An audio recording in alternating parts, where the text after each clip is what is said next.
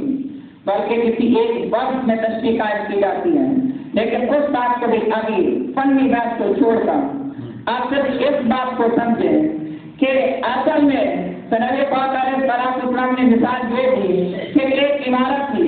عمارت بڑے خوبصورت تھی، ایک محل تھا، محل بڑا خوبصورت تھا، دیکھنے والے جب تک اس محل کو دیکھتے تھے تو واہ کرتے تھے، وہ سبحان اللہ بھی کہتے تھے، لیکن ساتھ وہ یہ بھی کہتے تھے کہ محل ابھی نہ مکمل ہے، ابھی محل مکمل ہوا نہیں ہے، گھر بنا اچھا ہے، گھر بڑا خوبصورت ہے، لیکن گھر ابھی مکمل نہیں ہوا، ابھی عمارت مکمل نہیں ہوئی، ابھی اس کو تکمیل کی ضرورت ہے۔ اور اس کا مطلب یہ کہ نبی پاک نے مثال دے کر کہا کہ جو دین حضرت آدم سے شروع ہوا تھا وہ دین بڑا سونا دین ہے، جو انبیاء کرام آئے، وہ انبیاء کرام جو شریعتیں لے کر آئے، وہ ساری کی ساری شریعتیں بڑی اچھی اور بڑی اعلیٰ، اور سارے انبیاء کی ساری شریعتوں کو اکٹھا کر کے، سارے انبیاء کی ساری نبوتوں کو جمع کر کے رب العالمین نے نبوت کا جو محل تعمیر کیا، وہ سارا محل تھا تو بڑا عالیشان، لیکن مصطفیٰ کے بغیر تھا نہ مکمل۔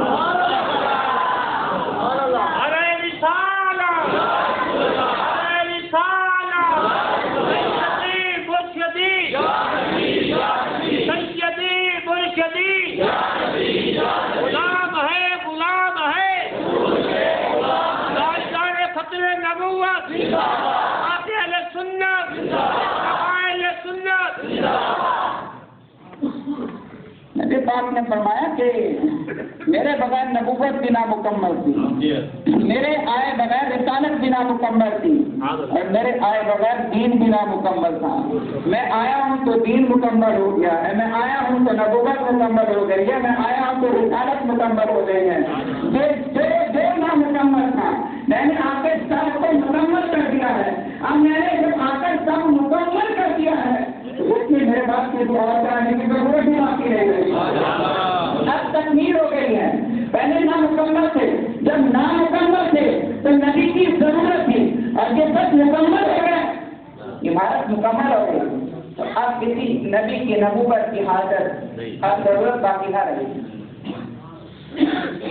اگر یہ لفظ خاتم کا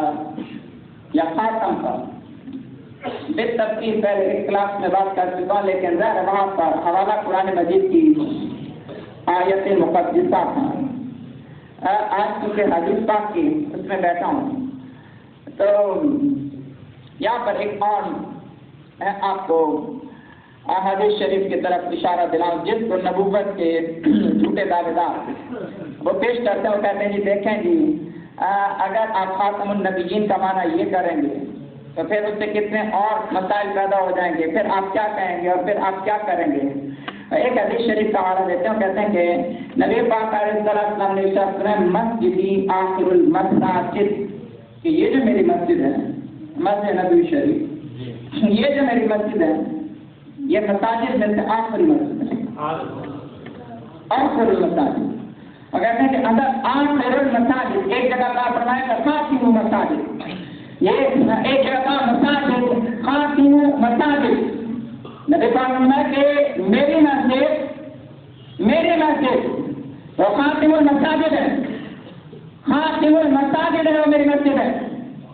کہتے ہیں کہ خاتم المساجد کا مطلب اگر آپ یہ تو نہیں دیکھ سکتے کہ اب مسجدیں نہیں بنتی، اب مسجدیں بننا بند ہو گئی ہیں۔ اس کا مطلب یہ کہ خاتم المساجد کا معنی ایسا کرنا پڑے گا جس سے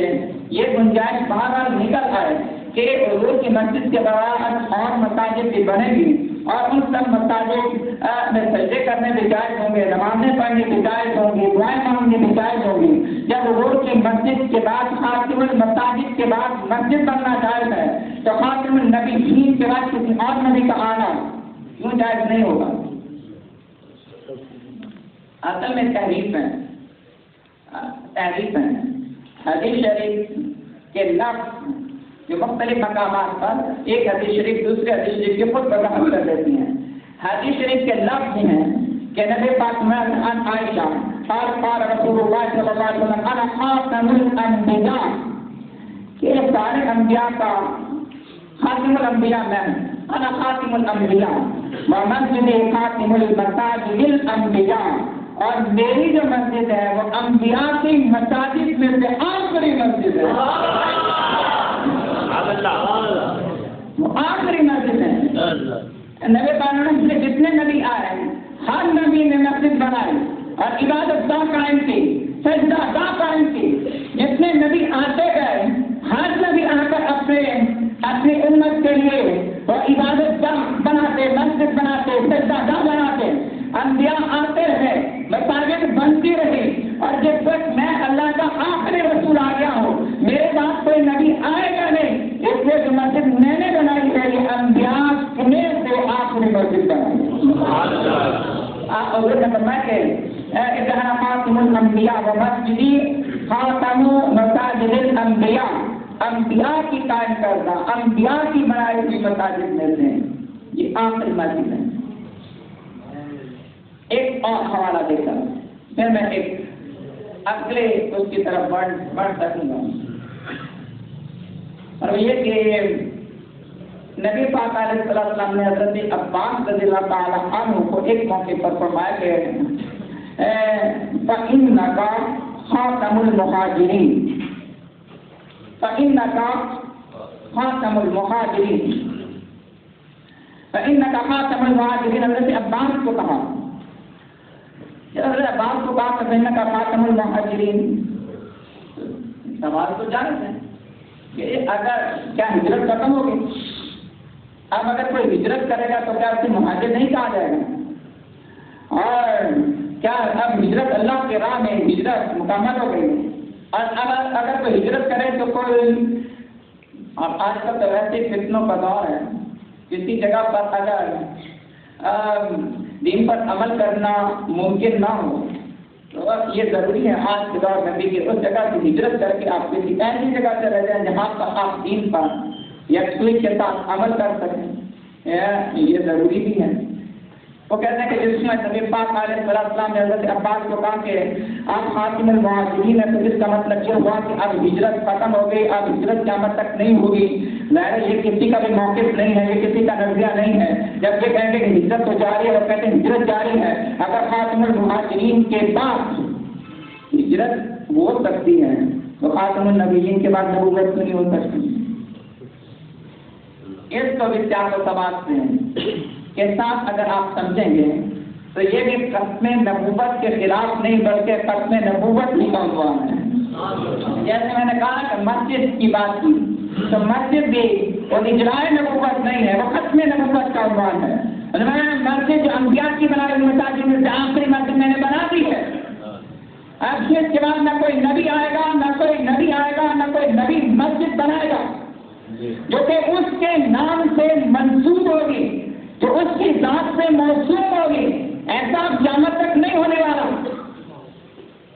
تو آپ کے پاس مساجد انبیاء یہاں پر اصل میں حدیث شریف ایسے ہے، لما اوتي رسول الله صلی اللہ علیہ وسلم بالعطار قال عباس یا رسول اللہ دعني فاخرج الى مکہ فاهاجر اليك كما هاجر المهاجرون اليك۔ جس میں نبی پاک علیہ السلام مدینہ پاک سے مکہ شریف کی طرف 8 ہجری میں چلے تھے تاکہ مکہ شریف کی فتح اللہ نصیب فرما دے۔ تو جس میں آپ جا رہے تھے تو حضرت عباس رضی اللہ تعالیٰ عنہ آپ کو ملے اور حضرت عباس رضی اللہ تعالیٰ عنہ نے حضور سے کہا کہ یا رسول اللہ میں تو اب مکہ چھوڑ کر ہجرت کر کے مدینہ جا رہا ہوں، ہجرت کر کے مدینہ جا رہا ہوں، اور اب یہ کہ آپ مدینہ پاک مکہ شریف تشریف لے کر آ رہے ہیں، آپ مکہ شریف سے مدینہ پاک لے کر آ رہے ہیں، تو میں تو چاہتا تھا کہ میں جاؤں مکہ سے مدینہ جاؤں جیسے باقی مہاجرین نے ہجرت کی ہے آپ کی محبت میں، تو میں بھی ہجرت کروں تاکہ مجھے بھی ہجرت کا اجر مل جائے۔ لیکن اب آپ آ رہے ہیں تو میں ہجرت کیسے کروں؟ مجھے اجازت دے دیں، دعنی فاخرج الی مکہ کا، مجھے اجازت دے کہ تاکہ میں یہاں سے مدینہ جاؤں پھر واپس آ جاؤں تاکہ مجھے ہجرت کا اجر مل جائے۔ تو نبی پاک علیہ السلام نے فرمایا کہ ایک دل یا امی اے چچا بیٹھ جا، ایک جگہ ایک منی اے میرے چچا ایک میراث ہے، فانت خاتم المہاجرین کما انا خاتم النبیین۔ نبی پاک نے فرمایا کہ فتح مکہ کے بعد مکہ سے مدینہ کی طرف جو ہجرت ہے وہ ختم ہو گئی ہے، وہ ہجرت دوسری بات تھی، وہ ہجرت لا ہجرت بعد الفتح ہے، فتح مکہ کے بعد یہ والی ہجرت تو ختم ہو گئی۔ اب اس ہجرت میں آخری مہاجر جس نے مکہ سے مدینہ کی طرف ہجرت کی ہے، میں مصطفیٰ کہتا ہوں کہ تم مدینے تک پہنچے نہیں ہو، تمہاری ہجرت مکمل نہیں ہوئی۔ میں نے پھر وہ سند دے دی ہے کہ اللہ رب العالمین نے تمہیں ہجرت کرنے کا شوق عطا فرما دیا۔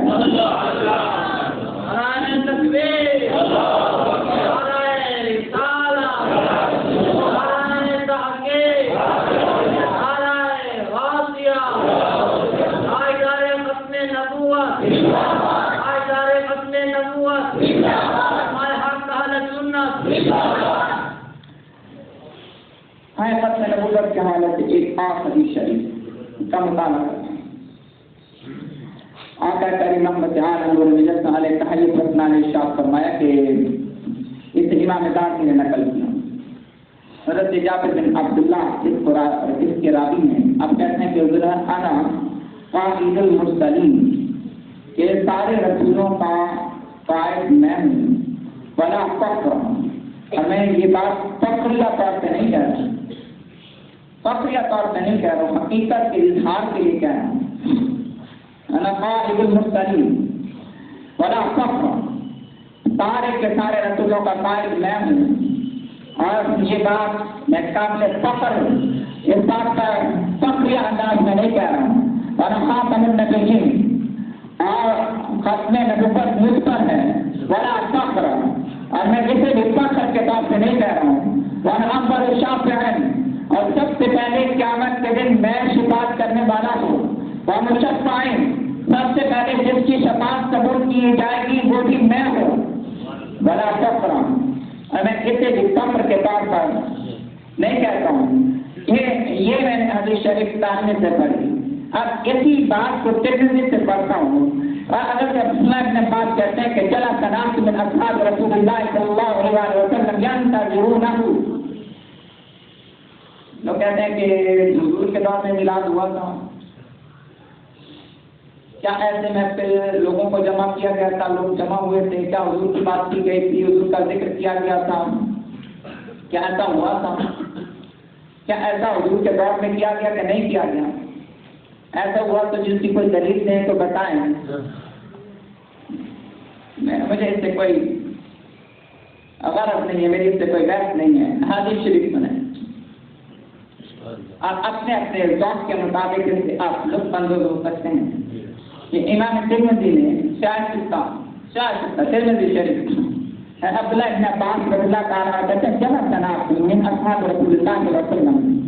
ایک دن حضور کے صحابہ جمع ہو کر بیٹھے تھے، اکٹھے بیٹھے تھے، جمع ہو کر بیٹھے تھے، ینتظرون، اور وہ انتظار کر رہے تھے حضور کی آمد کا، وہ منتظر بیٹھے تھے کہ حضور تشریف لے آئے، ینتظرون فخرج، اور یہاں تک کہ حضور تشریف لے آئے، حتیٰ اذا دنا منہم، جب نبی پاک ان کے قریب ہوئے، ذرا قریب ہوئے، سمعہم، تو حضور نے سنا، یتذاکرون فسمع حدیثہم، نبی پاک علیہ السلام ان کی وہ باتیں سن لی جو کہ وہ آپس میں کر رہے تھے، فقال بعضهم، تو ان میں سے ایک نے کہا عجباً، یہ کتنی زبردست عجب بات ہے، ان اللہ عز وجل اتخذ من خلقه خلیلا اتخذ من ابراہیم خلیلا، جس میں اللہ رب العالمین نے اپنے مخلوق میں سے کسی کو خلیل بنانا چاہا تو نگاہ انتخاب ابراہیم پر جا کر ٹھہر گئے، اور اللہ نے ابراہیم علیہ السلام کو اپنا خلیل بنا دیا۔ فقال آخر، نبی پاک علیہ السلام کا ایک اور صحابی اور غلام بولا، ماذا اعجب من کلام موسیٰ کلمہ تکلیما، اس سے بھی زیادہ عجیب بات ابراہیم علیہ السلام کے خلیل بنانے سے بھی زیادہ حاجت اور زیادہ زبردست اور عالیشان بات تو یہ ہے کہ اللہ نے موسیٰ علیہ السلام سے کلام کیا۔ فقال آخر، ایک اور صحابی بولے، فعیسیٰ، اور عیسیٰ علیہ السلام کی شان کا تو کیا کہنا ہے، کلمۃ اللہ وروحہ، کہ وہ اللہ کے کلمے اور اللہ رب العالمین کی طرف سے ان کی روح پھونکی گئی۔ فقال آخر، ایک اور صحابی بولے، آدم اصطفاہ اللہ، کہ آدم علیہ السلام کی شان وہ کتنی بلند ہے کہ اللہ نے ان کو چن لیا۔ فخرج علیہم، اتنی دیر میں حضور قریب آ گئے، حضور قریب آ گئے، فسلم، نبی پاک علیہ السلام نے سلام کیا، وقال، اور حضور نے کہا قد سمعت کلامکم وعجبکم، اور میں نے تمہارا کلام بھی سنا، اور جن جن باتوں پر تم نے اظہار تعجب کیا ہے میں نے وہ باتیں بھی سن لی ہیں۔ ان ابراہیم خلیل اللہ، کہ بے شک ابراہیم اللہ کے خلیل ہے، وہ کذالک، اور یہ بات سچی اور حقیقت پر مبنی ہے، موسیٰ نبی اللہ، اور موسیٰ علیہ السلام کو اللہ نے نجات دی ہے، وہ کذالک، اور یہ بات اسی طرح سے ہے، وہ عیسیٰ روح ہو اور کلمۃ ہو، اور عیسیٰ علیہ السلام اللہ کے کلمہ اور اس کی طرف سے روح ہے، یہ بات بھی وہ کذالک اسی طرح سے ہے، وہ آدم اصطفاہ اللہ، وہ کذالک، اللہ رب العالمین نے آدم کو چنا ہے، اور یہ بات حقیقت پر مبنی ہے۔ اعلیٰ، لیکن اب خبردار دھیان سے تم میری بات کو سنو، وانا حاضر باللہ وانا فخر، اور میں اللہ کا محبوب ہوں، یہ بات فخر کے طور میں نہیں کہہ رہا ہوں۔ کوئی خلیل ہے، کوئی خلیل ہے، لیکن کہا کہ میں حبیب ہوں، میں حبیب ہوں، اور یہ بات فخر کے بعد نہیں کہتا، وانا حامل لواء الحمد یوم القیامۃ ولا فخر، قیامت کے دن ہم کا ڈنڈا جس کے ہاتھ میں ہوگا وہ میں مصطفیٰ ہوں، اور یہ بات فخر کے طور سے نہیں کہتا ہوں۔ وہاں پر شاف ہے، سب سے پہلے شفاعت کرنے والا میں ہوں، وہاں پر مشفع یوم القیامۃ ولا فخر، اور قیامت کے دن جس کی شفاعت سب سے پہلے سنی جائے گی وہ میں ہوں، وہاں اول میں مخرج وخرق الجنہ، اور سب سے پہلے جنت کے دروازے کی کنڈی جو بجائے گا وہ میں مصطفیٰ۔ وَيَفْتَحُ اللَّهُ، دروازہ میں سے کھول دیا جائے گا، جنت کھول دی جائے گی، جنت میں کون جائے گا؟ جنت میں کون جنت میں کون جائے گا؟ تو مراد یہ کہ حضور کے ساتھ کون جائے گا؟ نبی پاک نے فرمایا کہ میں دروازہ بجاؤں گا، ہاں سب سے پہلے میں ہی بجاؤں گا، اس سے پہلے جنت کے دروازے بند ہوں گے، میں جا کر بجاؤں گا تو دروازہ کھل جائے گا۔ یہ بات ٹھیک ہے کہ آپ حضرت بلال رضی اللہ تعالیٰ عنہ کا نام لے لیں، اہل بیت اطہار کا لے لیں، دیگر اصحاب پاک کا نام لے لیں، یہ ساری باتیں آپ جو اپنے اس کے مطابق کہیں گے، لیکن ترمذی شریف کے لفظوں حضرت بلال صحابہ بھی پڑھے، اہل بیت بھی پڑھے ہیں، میں تو اور بات کرنے لگا ہوں، اور بات کہنے لگا ہوں، وہ تو ہے ہی ہے، وہ جو ہے ہی ہے نا، وہ تو ہے ہی ہے، اور اس میں تو کوئی دوسری بات ہو نہیں سکتی، لیکن حضور رحمت للعالمین ہے، نبی پاک علیہ السلام اس امت کے لوگوں سے، اپنی امت سے پیار کرنے والے ہیں، کبھی کسی نے کسی سے اتنا پیار نہیں کیا مخلوق میں سے جتنا حضور نے اپنی امت سے کیا، کبھی کسی نے اتنا پیار نہیں کیا۔ اور ظاہر ہے اس دنیا میں ہر بندے کے اپنے اپنے مسائل ہیں، مجبوریاں ہیں، لیکن جو امیر لوگوں کی اپنی محبتوں کے انداز رسوا ہوتے ہیں، لیکن غریبوں کے سینے میں جو سکھی دل ہوتا ہے اس کی قدر زمانے والے جانے نہ جانے۔ نبی پاک علیہ السلام کی یہ حدیث میں سن لیں، کوئی غریب کو ٹوٹے مارے تو مار دے، کوئی اسے دھکے دے دے تو دے دے، کوئی اس کے بچوں کو روٹی دے یا نہ دے، یہ الگ سے بات اور معاملہ ہوگا، لیکن سنیں نبی پاک نے میں بخاری پہلا پر جنت، قیامت کے دن جنت کا دروازہ سب سے پہلے میں وہ پپا ڈاک کر بجاؤں گا اور اس کی کنڈی جس وقت میں ہلاؤں گا، اور جنت کا دروازہ میرے لیے کھول دیا جائے گا، ہاں تو میں اس میں داخل ہو جاؤں گا، اور میرے ساتھ ہوں گے والا فقرا، جتنے مومن فقیر غریب ہوں گے وہ سارے میرے ساتھ ہوں گے، جتنے مومن فقراء ہوں گے وہ سارے میرے ساتھ ہوں گے۔ جمع کے ساتھ کہا فقراء المؤمنین، فقراء المؤمنین، میری امت میں وہ مومن جو فقراء المؤمنین، فقراء ہمارا جس مرضی انداز میں آپ کر لیں، لیکن عام کے انداز میں قرآن مجید میں کہا انما الصدقات للفقراء والمساکین، انما الصدقات۔ لوگ پوچھتے ہیں کہ یہ زکات کس کو دیں، یہ صدقات کس کو دیں، تو کہا فقیروں کو دینا، فقیروں کو دیں۔ میں یہاں بھی فقہی بحث میں یا فقہی اس میں اصطلاحات میں نہیں جاتا کہ فقیر اور مسکین میں کیا فرق ہے، فقیر اور مسکین میں کوئی بھی فرق آپ گن لیں، اس کا مطلب یہ کہ جو تنگ دست ہوتا ہے، جو اپنی ذریعہ معاش کے لیے جس جہد کا کام ہوتا ہے، ہاں اس کے لیے زندگی کا پہیہ کھینچنا وہ دشوار اور مشکل ہو جاتا ہے۔ انہوں نے کہا کہ کوئی اور بات کرے نہ کرے، جس وقت میں جنت میں جانے لگوں گا تو جتنے مومن فقیر ہوں گے میں سب کو اپنے دامن میں ساتھ لے کر اپنی کالی کمری میں سمیٹ کر جنت میں لے جاؤں گا۔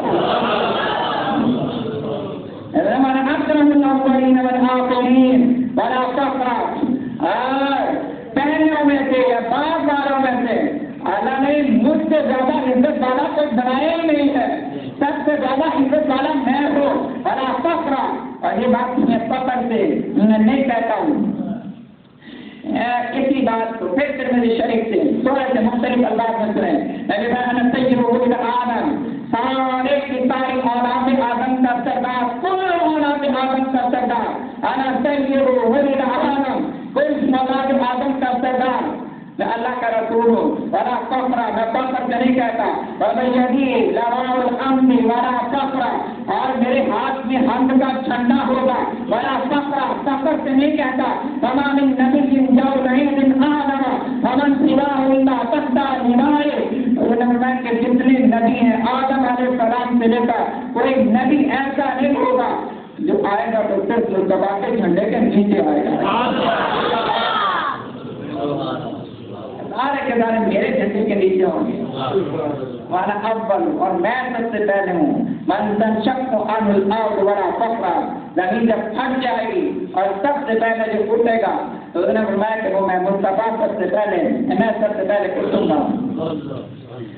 یہ حضور نے خود کہا، یہ نبی پاک علیہ السلام نے خود یہ ساری باتیں ارشاد فرمائی، یہ ساری باتیں خود کہیں، ختم نبوت کا عنوان سمجھ میں آنا چاہیے آپ کو۔ اور اب اس حدیث پاک کو طبرانی نے جس وقت بیان کیا تو یہ وہی واقعہ ہے یا پھر کوئی اور واقعہ ہے؟ ہو سکتا ہے کہ یہ کوئی اور واقعہ ہو، کیونکہ یہاں پر صورتحال تھوڑی سی اس سے مختلف ہے۔ حضرت عبداللہ ابن عباس کہتے ہیں کہ تم نقلی حلقۃ فی المسجد، کہ ہم مسجد میں دائرہ بنا کر حلقہ بنا کر بیٹھے تھے، نتذاکر فضائل الانبیاء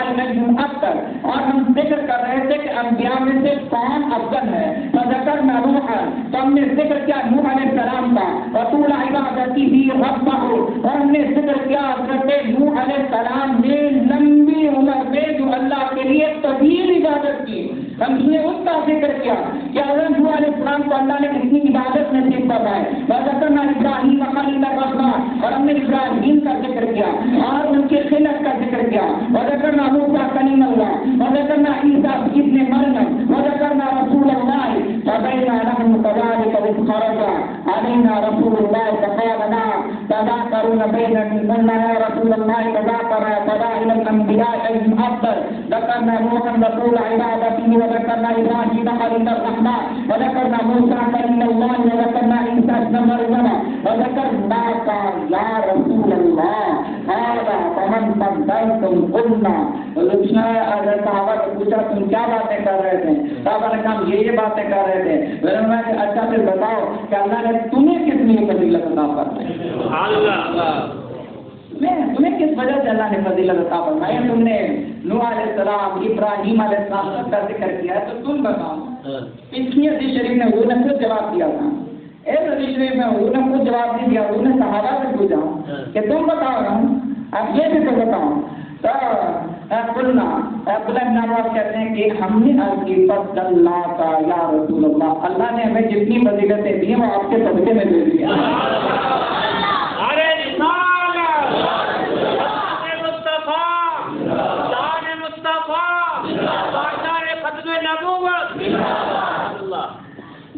بعثك الله إلى الناس كافة وغفر لك ما تقدم من ذنبك وما تأخر. اور اللہ رب العالمین نے آپ کو کل انسانیت کی طرف رسول بنا کر بھیجا، اور اللہ رب العالمین نے لکا اگر سببیہ ہوگا، لکا میں کام اگر سببیہ ہو، زمانہ ہوگا کہ اللہ نے آپ کے سبب سے معاف کر دیے گناہ پہلوں کے بھی بعد والوں کے بھی. وَأَنْتَ خَاتَمُ الْأَنْبِيَاءِ، اور اے حضرت آپ تو خاتم الانبیاء ہیں. اور حدیث شریف میں حضور نے خود بیان کیا، یہاں حضور نے صحابہ سے پوچھا تو صحابہ نے بھی نبی پاک علیہ السلام کے فضائل بیان کیے، حضور کی شان بیان کی، رفعت شان مصطفیٰ کریم کا تذکرہ کیا، چرچا کیا، اور چرچا کر کے آخری بات کہ کہے کہ آپ خاتم الانبیاء ہیں. میں آپ سے کہوں یہ جتنی احادیث آپ نے اب تک سنی ہے اس پورے کے پوری کلاس میں، آج 7واں دن ہے، آپ ساری احادیث کو ایک دفعہ دوبارہ ذہن لینا ہے. اگر ساری نہیں تو آپ کو اکثر احادیث کے آخری لفظوں میں، جس میں حدیث شریف ختم ہوتی ہے تو آخری لفظ جہاں پر حدیث مکمل ہوتی ہے، وہ جب مکمل ہوتی ہے تو کہیں خاتم النبیین آ جاتا ہے، کہیں خاتم الرسل آ جاتا ہے، کہیں خاتم الانبیاء آ جاتا ہے. اس کا مطلب یہ کہ جب سارے فضائل بیان کر کے اور جب ساری باتیں کر کے پھر جب تک بات کو مکمل اور منعقد کیا جاتا تو اس کے صحابہ کہتے ہیں، تو آخر میں کہتے ہیں کہ آپ خاتم الانبیاء ہیں، خاتم النبیین ہیں، جس میں نبی پاک علیہ السلام گفتگو کرتے اور سارا کا سارا عقیدہ بیان کرتے. تو آخر میں بات کو منعقد اور تاکید کے لیے، مکمل کرنے کے لیے آخر جو لفظ اپنی زبان نور سے فرماتے وہ بھی ختم نبوت ہی پر یہ کہ آخر میں جو بات کہی جاتی ہے وہ تو اصل میں ساری کی ساری بات کا خلاصہ ہوتی ہے. اس لیے ان ساری کی ساری آپ احادیث طیبات میں دیکھیں کہ آخر میں ختم نبوت کی بات کو اس لیے کیا گیا تاکہ اس سے بیان ہو، اس سے سمجھ میں آئے کہ ختم نبوت کا عنوان اس قدر زیادہ ضروری ہے. اب وقت بھی میرے پاس بہت زیادہ باقی نہیں بچا، نہ ابھی احادیث شریف کو میں نے آج کی کلاس میں جو پڑھانے کے لیے یا حوالہ قائم کرنے کے لیے جو جمع کی تھی ان میں سے تو بہت ساری باتیں رہ گئی. اب وقت کو سامنے رکھتے ہوئے بس یہ ایک حدیث شریف یہ آخر ایک یا دو احادیث کو جلدی سے بیان کر کے مکمل کروں. میں حوالہ دے دوں، اسے ابن کثیر نے بیان کیا، اسے سبری نے جامع البیان میں بیان کیا، اور اس جامع مقدس نے الاحادیث المختارہ میں بیان کیا. سبری اور ابن کثیر بڑا حوالہ ہے. علامہ ابن کثیر کی تفسیر القرآن العظیم جو ہے وہ ایک بڑا حوالہ ہے، علامہ ابن کثیر نے اس کو بیان کیا، علامہ طبری نے اس کو بیان کیا۔ حدیث شریف کیا کہ حضرت انس کہتے ہیں کہ نبی پاک علیہ السلام جس وقت معراج کی رات چلے، معراج کی رات سفر شروع کیا اور ہوا یسیر اذا لقیہ خلق اللہ فسلموا علیہ، نبی پاک علیہ السلام جس وقت معراج کے سفر میں تھے تو نبی پاک علیہ السلام کی ملاقات ایک گروہ سے ہوئی، خلق اللہ مخلوق کے ایک گروہ سے ہوئی، ایک جماعت سے آپ کی ملاقات ہوئی۔ فسلموا علیہ، اس جواب میں حضور نبی پاک علیہ السلام کو سلام کیا۔ اب وہ سلام کن لفظوں کے ساتھ کیا؟ انہوں نے سلام عرض کیا، السلام علیک یا اول، السلام علیک یا آخر، السلام علیک یا حاشر، ایسا کہ ہے جو سب سے پہلے ہے اس کو سلام ہو، جو سب سے آخر میں اس کو سلام ہو، اور جس کے قدموں میں ساری انسانیت سے جمع ہونا ہے اس کو سلام ہو۔ تین عالم ارواح کی بات بھی کر لی، عالم دنیا کی بات بھی کر لی اور عالم حشر کی بات بھی کر لی۔ السلام علیکم یا اول، جو تقریب میں اول ہے انہیں سلام ہو، السلام علیکم یا آخر، جو نبیوں میں سب سے آخر ہے انہیں سلام ہو، السلام علیکم یا حاشر، اور جن پر قیامت کے دن کل انسانیت جمع کی جائے گی ان کو سلام ہو۔ قال جبریل نے کہا کہ محمد صلی اللہ علیہ وسلم علیہ، آپ کو پتا ہے کہ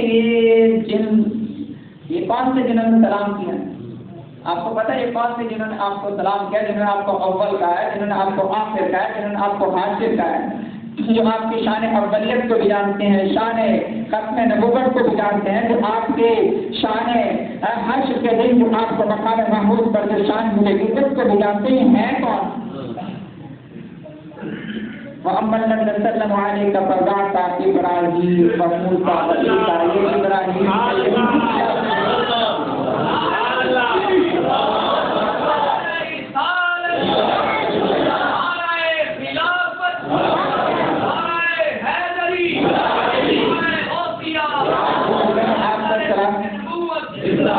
آپ کو سلام کیا ہے، یہ ابراہیم سے، یہ ابراہیم کہہ رہے تھے یا اول، یہ موسیٰ علیہ السلام سے جو کہہ رہے تھے یا آخر، یہ حضرت عیسیٰ علیہ السلام سے جو آپ کو کہہ رہے تھے السلام علیکم یا حاجر، یہ جو جماعت مل کر آپ کو سلام کر رہی تھی۔ سبحان اللہ۔ میری اس بات کو جو محبت سے سن لیں تو میں اسی پہ دعا کر رہا ہوں، کوئی ہم سے پوچھے کہ مل کر سلام پڑھنا جائز ہے کہ نہیں ہے تو ہم کہیں گے یہ انبیاء کی سنت ہے، آپ یہ حدیث شریف پڑھ لینا، انبیاء مل کر اکٹھے ہو کر یکجا ہو کر نبی پاک علیہ السلام کو سلام کر رہے ہیں۔ اور یہ لفظ پہ سن لیں، یہ ابن کثیر نے بیان کیا ہے، اسے طبری نے لکھا ہے، اور یہ ابن کثیر اور طبری تو آج کے دور کے فرقہ وارانہ دور کے مفسر تو نہیں ہے، یہ تو صدیاں گزر گئی جب انہوں نے جس تک یہ فرقے بڑے نہیں تھے، جس تک یہ فساد ابھرے نہیں تھے، جس تک یہ فتنے پیدا نہیں ہوئے تھے، جس تک یہود و نصارہ نے امت کو توڑا نہیں تھا، اس وقت یہ مفسرین نے تفاسیر لکھی۔ تو اب اگر کوئی پیچھے کے کیا اکٹھے ہو کر مل کر کھڑے ہو کر سلام پڑھنا چاہیے، میں کہ پھر حدیث شریف سنیں کہ یہ جس وقت کے سارے انبیاء حضور سے ملاقات ہو تو یہ سارے انبیاء کھڑے ہو کر مل کر کہہ رہے تھے السلام علیکم یا اول، السلام علیکم یا آخر، السلام علیکم یا حاشر۔ اس میں اولیت کی ہے، اس میں ختم نبوت کی ہے، اس میں وہ اگر حدیث شریف آپ کو یاد ہے جو میں نے معراج شریف یہ کیا ہے ختم نبوت کا، جس میں کہا کہ رب نے کہا وجعلتک فاتحا و خاتما، کیا میں نے آپ کو اول بھی آپ کو بنایا آخر بھی آپ کو بنایا، وجعلتک فاتحا و خاتما۔ ہاں وقت مکمل ہو گیا انشاءاللہ عزیز، کل پھر ہم کچھ تھوڑا سا اور آگے بڑھیں گے، کچھ ان احادیث سے یہ بات کا حوالہ قائم کروں گا کل انشاءاللہ جن سے ختم نبوت پر نقد زنی کرنے کی کوشش کی گئی ہے اور جن کو جواز بنا کر جھوٹا جواز بنا کر دو احادیث تو آج بھی میں نے اس حوالے سے لی ہیں، لیکن کل انشاءاللہ عزیز جو ہے ان احادیث طیبات سے ہم استدلال کریں گے، سمجھنے کی کوشش کریں گے کہ جن احادیث کو سے جھوٹی دلیل گھڑ کر ختم نبوت کے عقیدے پر نقد زنی کرنے کی کوشش کی گئی ہے، وہ احادیث طیبات کون سی ہیں اور ان کا صحیح معنی اور مفہوم کیا ہے۔ جتنا وقت اللہ نے نصیب فرما دیا اس میں ہم اس کو سمجھنے کی کوشش کر لیں گے۔ باقی انشاءاللہ عزیز مجھے امید ہے کہ یہ سارے ماشاءاللہ بڑے پڑھے لکھے سمجھدار لوگ ہیں، باقی کو جو رہ جائے گا وہ خود بھی پڑھ لیں گے۔ یہ سوال پوچھا گیا ہے، السلام علیکم، وعلیکم السلام ورحمۃ اللہ وبرکاتہ، مسجد الحرام کا نام الحرام سے کیوں پکارا جاتا ہے؟ اس مسجد میں کیا ہوا تھا؟ مسجد حرام کو اس لیے یہ حرمت سے ہے، اس کا مطلب عزت والا گھر، اللہ کا گھر ہے، اللہ کا گھر سے بڑھ کر حرمت والا گھر کون سا ہوگا؟ یہ اصل میں شاید میرا خیال ہے جہاں سے یہ سوال لگتا ہے کہ جس ذہنی کنفیوژن سے یہ کوشچن کریٹ ہوا ہے وہ یہ کہ ہم تو حرام جو اردو میں استعمال کرتے ہیں وہ تو ایک منفی معنی میں استعمال کرتے ہیں، یہ چیز حرام ہے تو اس ایک منفی معنی ہے، تو شاید ہو سکتا ہے کہ اس بنا پر یہ ذہن میں سوال پیدا ہوا ہے۔ تو مسجد الحرام سے مراد ہے حرمت والی مسجد، عزت والی مسجد، شان والی مسجد، حرمت سے یہ لفظ ہے۔ تو مسجد حرام سے بڑھ کر حرمت والی جہاں اللہ کا گھر ہے، یہاں بیت اللہ شریف ہے، اس سے بڑھ کر وہاں پہ کیا ہوا تھا؟ وہاں پہ مصطفیٰ نے کعبہ کے چکر کاٹے تھے، بس وہاں پہ یہی ہوا تھا۔ الحمد للہ رب العالمین، الحمد للہ رب العالمین، والصلاۃ والسلام علی سید الانبیاء والمرسلین وعلی آلہ وصحبہ اجمعین۔ ربنا ظلمنا انفسنا وان لم تغفر لنا وترحمنا لنكونن من الخاسرین۔ ربنا لا تزغ قلوبنا بعد إذ هديتنا وهب لنا من لدنك رحمة إنك أنت الوهاب۔ یا رب العالمین، یا الہ العالمین، یہ جو لاہور میں دہشت گردی ہوئی ہے اس سے جو بے گناہ لوگ شہید ہو گئے، جان بحق ہو گئے، یا رب العالمین سب کی بخشش فرما، سب کے درجات بلند فرما، یا رب العالمین اس پاک وطن کی حفاظت فرما، یا رب العالمین کے شہروں گلیوں بازاروں کو یا رب العالمین اپنی پناہ کا قلعہ نصیب فرما دے۔ اے میرے کریم مالک، ان نظریات کا خاتمہ فرما دے، جن نظریات کی قطن سے یہ دہشت گرد جنم لیتے ہیں، یہ دہشت گردی جنم لیتے ہیں، یا رب العالمین، یا رب العالمین، یا رب العالمین اس پاک زمین کو محبت کرنے والوں کا وطن بنا دے، امن والوں کا وطن بنا دے، رنگ روح والوں کا وطن بنا دے۔ اللہ اس پاک وطن کی پاک فضاؤں میں اپنے پاک حبیب کا پاک نظام نصیب فرما دے، اللہ بیماروں کو شفا عطا فرما دے، اموات کی بخشش فرما دے، اے رب العالمین جس کی جو دعا ہے قبول فرما، جس کی جو بھی مشکل ہے اس کو آسان فرما، اے رب العالمین اس کلاس کے دوران جو لوگ مختلف مقامات پر ڈیوٹیاں سر انجام دیتے ہیں، اے رب العالمین ان سب کو جزائے تقدیر نصیب فرما دے، اللہ اجر جزیل عطا فرما دے، برکت رحمت نصیب فرما دے، اور صلی اللہ تعالی علی خلق محمد وعلی آلہ اجمعین برحمتک یا ارحم الراحمین۔